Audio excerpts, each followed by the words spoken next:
Hello. Hope all is well with this pandemic. I've recently went through a lot of testing and seen a lot of specialists and have finally been getting a lot of diagnosis over the years. So this video, I'm going to talk about my experience with VNG testing. Well, I know a lot of people are scared of it. For several years, I've had issues with feeling off balance. Some days I feel like I'm being pulled to one side, and other times I feel like I'm going to fall over.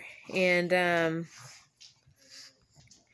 I've even had a few severe vertigo attacks. Some are really brief and sudden, they just last a few seconds, and some, I've been sick as long as a month. And they said because I had fluid in my ears. But so with VNG testing,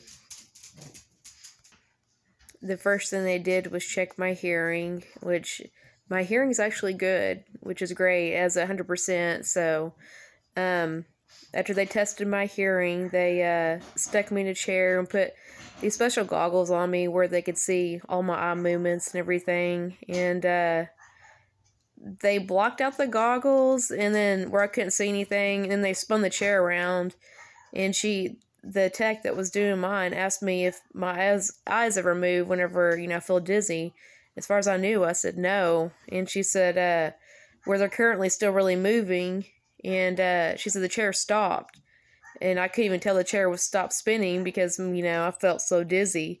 And then she showed me later on the camera what my eyes were doing after the chair was stopped spinning. So that wasn't fun, but she said that if I didn't feel dizzy at all, then there's definitely something wrong, because that means the nerves and stuff in your ears aren't working.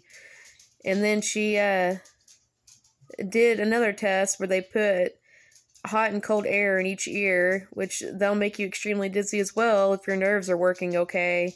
And then she did a series of balance testing to see how good my balance was with my eyes shut, which wasn't so great. And then she did some other testing where I was laying down, and she had little sticky things on my forehead and things stuck inside my ears to measure it and all that. So,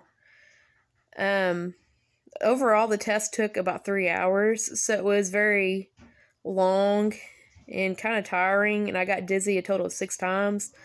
And the verdict was that I have 62% inner ear damage on the left side, so that's why I get dizzy and vertigo sometimes. My days vary as well, and I have a slew of other health issues too that can cause dizziness, and certain medicines can cause it as well. So, even anxiety, which I have anxiety too. So, if you're feeling dizzy or off balance, it's a good test to do, because at least then you'll know by the end of all of it what your, issues are, hopefully.